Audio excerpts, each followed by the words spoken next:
प्रिय साथियों, नमस्कार। मैं डॉक्टर एस के गोयल, गोयल हॉस्पिटल कोटा, जो कि 50 बेड का एक सरकार द्वारा मान्यता प्राप्त हॉस्पिटल है, जो कि NABH थर्ड एडिशन से मान्यता प्राप्त है, रजिस्टर्ड है। प्रिय साथियों, पिछली टाइम पे हमें फिस्टुला के बारे में विशेष जानकारी ली थी। आज हम बात करेंगे पाइल्स, हेमोरॉइड्स और बवासीर क्या होते हैं और क्यों बनते हैं, उनका इलाज क्या होता है। बवासीर एक ऐसी बीमारी होती है जिसमें खून की नसों गुच्छे मल द्वारा बन जाते हैं और कभी कभी वो बाहर भी आ जाते हैं। ये गुच्छे जब फटते हैं तो मरीज को बहुत ज़्यादा खून की धार बहती है मल द्वार के द्वारा, और मरीज को बिल्कुल बिल्कुल रेड लाल रंग का खून आता है। कभी धार लग जाती है, कभी टपक टपक जाता है, लेकिन दर्द नहीं होता। बस मरीज बोलता है मेरे कभी जलन होती है हल्की सी, या खुद ही चलती है, और जैसे लैट्रिन करने जाता हूँ, मल करने जाता हूँ, मेरे को बस खून की धार लग जाती है। और कभी कभी गुच्छे बाहर निकलते हैं, उनको मुझे अंदर भी डालना पड़ता है। और चूंकि जब गुच्छे फट जाती है, खून निकल जाता है, तो कुछ भी दवाई मेडिसिन लेगा, हमारी थोड़ा बहुत ट्यूब लगाया कहीं भी लेकर के लोकल, तो वो सूख जाती है नशे और कुछ समय के लिए खून बंद हो जाता है। लेकिन ये प्रक्रिया खतरनाक है। अगर आपके मल से खून आ रहा है और बहुत तेज़ खून आता है, तो आपको तुरंत प्रभाव से सर्जन से मिलके, एंडोस्कोपी से मिलके उसकी जांच कराना चाहिए, क्योंकि मलदर से खून आना एक खतरनाक बीमारी होती है। मस्से भी एक बीमारी है, लेकिन मस्से के अलावा कुछ बीमारी होती है। कभी कैंसर में खून आता है, कभी यार अल्सर की बीमारी में खून आता है।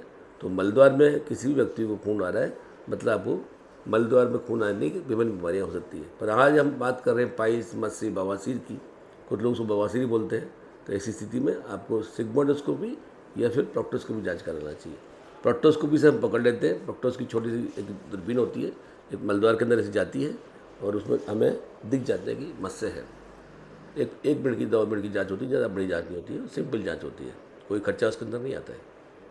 जब आपको लग जाए कि मेरी जांच हो गई प्रोक्टोस्कोपी की, तो सर्जन आपको बता देंगे कि आपको कौन से ग्रेड के पाइल है। Grade 1, grade 2, grade 3, grade 4, 4 grade की पाइल्स या बवासीर होते हैं। बवासीर की भी चार चार तरह ग्रेड्स होती है। अब मैं दोबारा रिपीट कर रहा हूँ। ग्रेड 1 बहुत छोटे होते हैं, जो बाहर दिखते नहीं, सिर्फ खून का बहाव होता है। ग्रेड 2 थोड़े बड़े हो जाते हैं, जो कि प्रोक्टोस्कोपी करने में हमें दिखेंगे, आपको नहीं दिखेंगे, आपको नहीं दिखते, मरीज को नहीं दिखते। ग्रेड 0 पाइल्स से जो मल करते समय बाहर आ जाते हैं, और फिर मरीज को मल के बाद अपने आप अंदर चले जाते हैं, या मरीज अंदर कर लेता है तो अंदर ही रहते हैं फिर।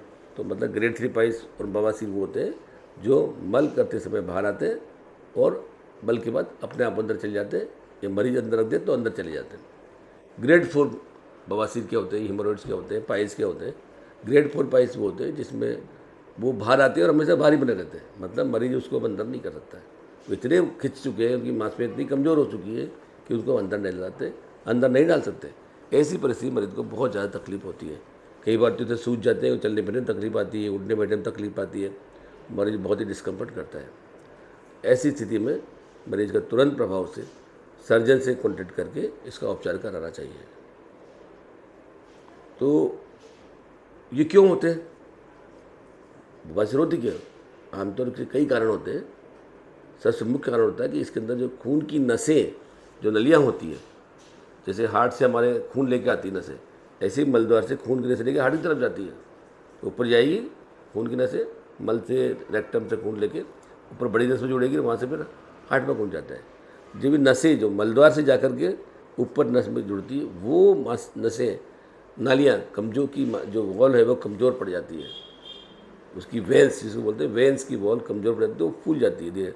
बैक प्रेशर मतलब ऊपर तक पूरा फूल नहीं जाती, नीचे खून भरा रह जाता है, पूरा खून ऊपर नहीं धक्का दे पाती। जैसे जैसे खून इकट्ठा होगा, भरा रहेगा, तो वो नसें फूलना चालू कर देती है, और अल्टीमेटली वो पाइल्स, बवासीर, हेमोरॉइड्स में कन्वर्ट हो जाता है। तो जब आपको हेमोरॉइड कन्वर्ट हो, दूसरा कारण होता है कि अब कब्जी बहुत ज़्यादा कब्जी हो रही है, आपको बहुत ज़्यादा जोर लगाना पड़ता है लैट्रिन में, बहुत दिन तक समय तक लैट्रिन बैठा रहता है, जोर लगाते हैं, कब्जी रहती है, वो भी कारण होता है कि उससे भी बवासीर बन सकता है। तीसरा तो आपका काम ऐसा है कि आप बहुत खड़े रहते हैं, जैसे कहीं ऐसे भी कारण बताया गया कि जैसे जिन लोगों का व्यवसाय ऐसा है कि उनको खड़ा रहना पड़ता है, जैसे कंडक्टर है हमेशा खड़ा रहेगा, नाई है बार्बर है वो हमेशा खड़ा रहता है। तो इन लोगों को जो खड़े रहने का काम होता है, उनमें भी ये ऐसे जो भी व्यक्ति इस तरह, जो दुकानदार है, चाय बना रहा है, खड़ा ही खड़ा चाय बना रहा है तो खड़ा ही रहता है, ऐसे लोगों को बवासीर होने के चांसेस बहुत ज़्यादा रहते हैं।